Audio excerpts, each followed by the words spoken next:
Should I give this stock to my grandchild? That's the question I was asked. I was talking with a client about his portfolio as he headed into retirement, and he had a lot of stock in one company that he had worked for. He had received restricted stock units, and as they vested, he had just let the stocks, shares go into the account, sit there, grow over time. And now, as he was approaching retirement, it was a bigger percentage of his portfolio than either one of us wanted it to be. And on top of that, he had a lot of capital gains tax to pay if he made any changes or any shifts. And he wasn't looking forward to that part of it. But he did realize that he should diversify in order to have a more solid portfolio for retirement. And so his question was, what if I give this to my grandchild? Will they be able to use this or not pay capital gains tax on it? And my answer was, you could give some to your grandchild. You don't want to give so much that it then becomes too much for your grandchild to have, especially since the company's not doing as well as it did in the past.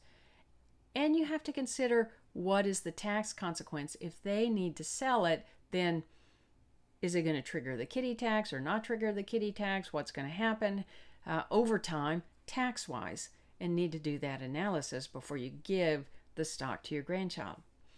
And so he decided that maybe it made sense to give a little bit, but not a lot.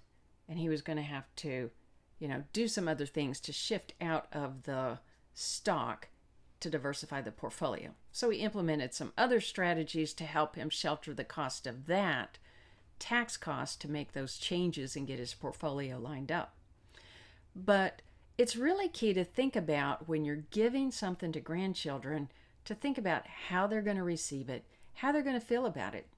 Are they going to want to just hang on to it because it came from grandma or grandpa? And what are the tax consequences if they make any shifts? So that you know ahead of time what all of those impacts are going to be, and you can have good conversations with your grandchild and your child to make sure that everyone is on the same page and the plan gets carried out the way that it should get carried out.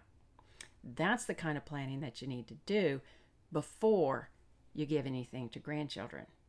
Now, if you have questions about that and you're not quite sure how that would look in your family, feel free to shoot me an email. This is the kind of work that I help families with each and every week to make sure that the whole family is on their best path. And I also recorded another video on Trump accounts. I'm going to link that here in case you're interested.